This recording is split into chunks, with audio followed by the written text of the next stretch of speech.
Always treat your in-laws the way you would treat your family. Treat your in-laws the way you would treat your family members. Always treat them with caution. Be very wise when it comes to the way you treat your in-laws. No matter how much your husband loves you, he also loves his family. That's one thing I've come to realize about men. They might not see anything, but they are watching. There will be a day you will hear him say some things and you'll be shocked to your marrows. The way you will treat your mom when she comes to your house, also treat your mother-in-law like that. Don't play favoritism. Don't favor one more than the other. Especially in the presence of your husband. When you don't treat your husband's people rightly, the man will notice. Because of peace, he might not say anything, but he takes note. And secretly, men love their family. They might not want to hurt you by telling you so, but they love their family.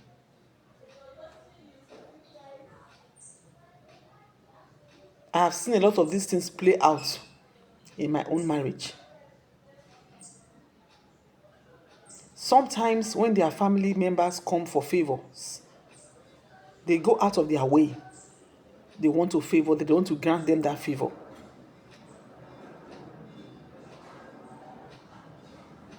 When their mom calls,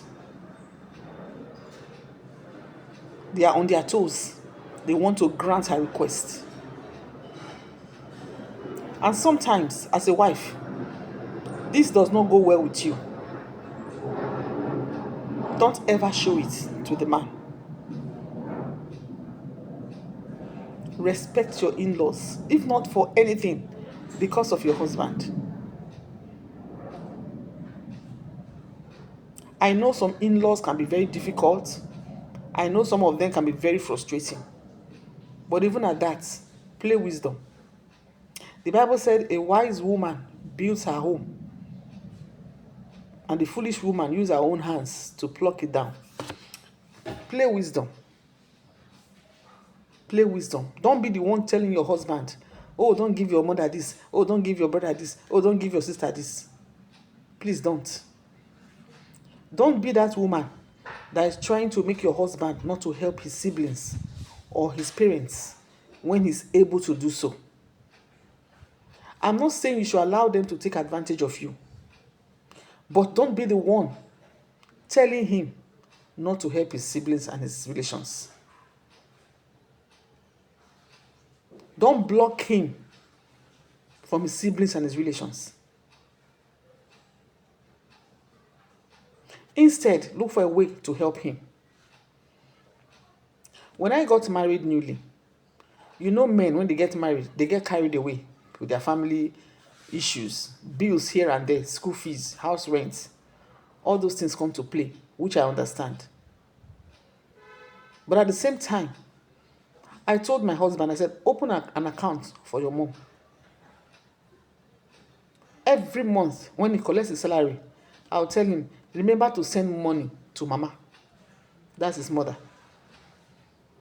No matter how small, even if it's 5,000, he will pay it into that account. Somebody will go and withdraw it and give it to the mom. Because of that, this man does not play with me.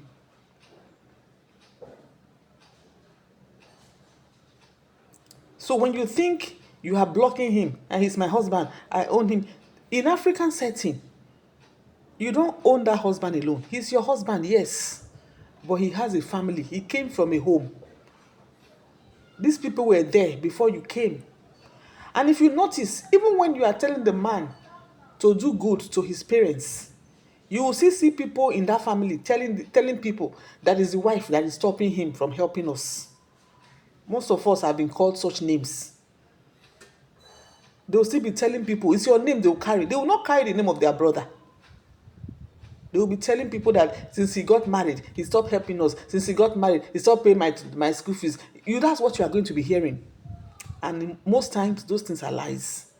But because of the way some women do these things, that's why you see all those accusations coming from left, right, and center. Some women will even tell you they don't care. Let them say whatever they want to say. But be careful. Because you are in that family and you have children. And that's the reason why you see sometimes when these men are unalive, when are no longer there, you see the siblings coming to grab his things, coming to collect his property and everything. Because they don't want you and your children to enjoy it. Because they feel you have deprived them of things from their brother.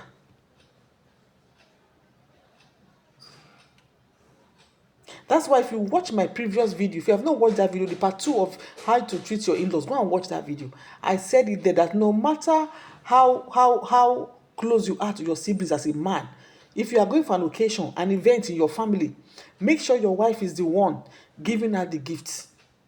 This is to create an impression that your wife is not against you helping your family people. That your wife is not the one telling you not to help your family people. Some men categorically don't want to help their family members. It has nothing to do with the woman. But all the blame still comes to the wife. And that is where you and your husband needs to play wisdom.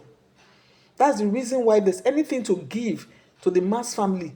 The wife should be the one presenting those gifts.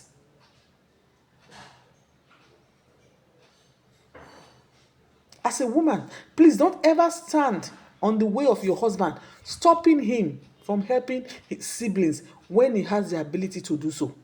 He shouldn't do so at the detriment of his own personal family, but he should help them if he has the means. Don't be the one telling him not to do it. Because even God will not be pleased with you. You guys can help them from a distance. They don't have to come and live with you.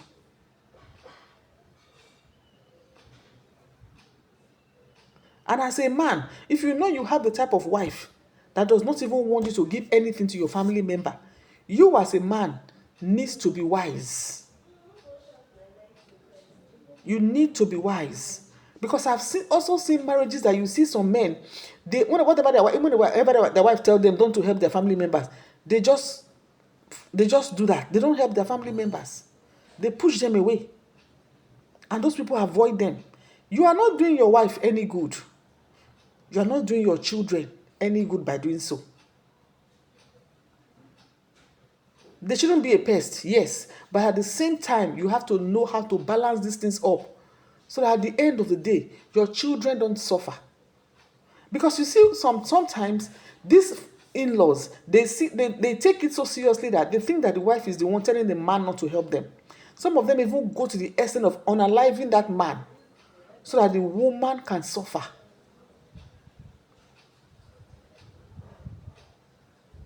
Because in some families, they are very diabolical.